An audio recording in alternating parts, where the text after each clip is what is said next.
Bus Lalit கடந்த ஆண்டு November மாதத்திலேயே கைது செய்யப்பட்டார். அவரது நெருங்கிய நபர் ஒருவரை நாட்டில் வைத்து கைது செய்து மேற்கொண்ட விசாரணையின் போது வெளிப்படுத்தப்பட்ட தகவல்களுக்கு அமைய துபாயில் உள்ள தொடர்மாடி குடியிருப்பொன்றில் வைத்து சந்தேக நபர் கைது செய்யப்பட்டிருந்தார்.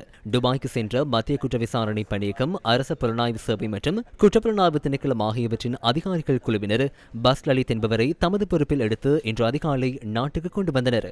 துபாயில் இடம்பெற்ற சட்ட நடவடிக்கைகளின் பின்னரே அவர் கைது செய்யப்பட்டு கொண்டு வரப்பட்டார். 2025 ஒக்டோபர் மாசே 2025 ஆண்டு அக்டோபர் மாதம் போலீஸ் மாதிபருக்கு கிடைத்த விசேட தகவல் ஒன்றின் அடிப்படையிலேயே இந்த கைது நடவடிக்கை முன்னெடுக்கப்பட்டது.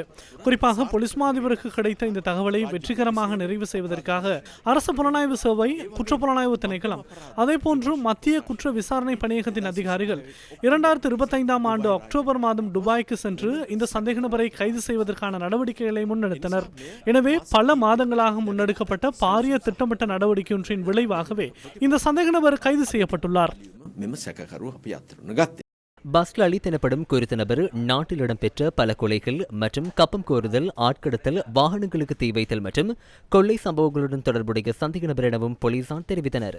2022 ஆண்டு டிசம்பர் மாதம் 18ஆம் தேதி இரவு ஹங்வெல்ல குறுக்கு வீதியில் உள்ள உணவகம் ஒன்றுக்குள் நுழைந்து அதன் உரிமையாளரான 46 வயதுடைய 3 பிள்ளைகளின் தந்தையை சுட்டுக் கொலை செய்தமை பஸ் லலித் மீது முன்வைக்கப்பட்டுள்ள குற்றச்சாட்டுகளில் ஒன்றாகும்.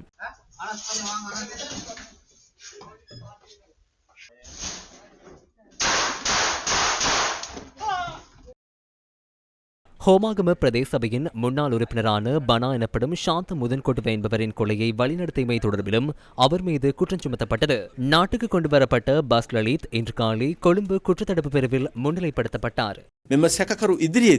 இந்த சந்தேக நபரை எதிர்காலத்தில் சென்ட்ரல் கிரைம்ஸ் அல்லது மத்திய குற்ற விசாரணை பணியகத்தின் அதிகாரிகளின் பொறுப்பில் தடுத்து வைப்பதற்கான உத்தரவுகளோடு மேலதிக விசாரணை நடவடிக்கைகளுக்கு நாம் உட்படுத்த உள்ளோம். குறிப்பாக இன்று அழைத்து வரப்பட்ட சந்தேக நபர் போதைப்பொருள் கடத்தலோடு உயர்மட்டத்தில் தொடர்புடையவர் என்பதால் அவர் தொடர்பிலும் விசேட சட்டவிரோத சொத்துக்கள் தொடர்பிலும் முன்னைய நாட்களிலிருந்தே சட்டவிரோத சொத்துக்கள் விசாரணை பிரிவினரால் விசாரணைகள் ஆரம்பிக்கப்பட்டுள்ளன.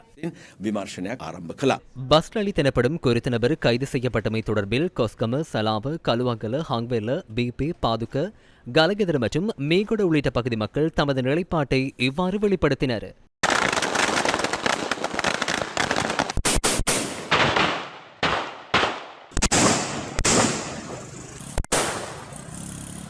இதனிடையே கொண்ட ரஞ்சி அல்லது ரஞ்சித் குமார் திசாநாயக் எனப்படும் திட்டமிட்ட குற்றச்செயல்களில் ஈடுபடும் குற்றவாளி உள்ளிட்ட 4 பேர் துபாயில் வைத்து கைது செய்யப்பட்டுள்ளனர்.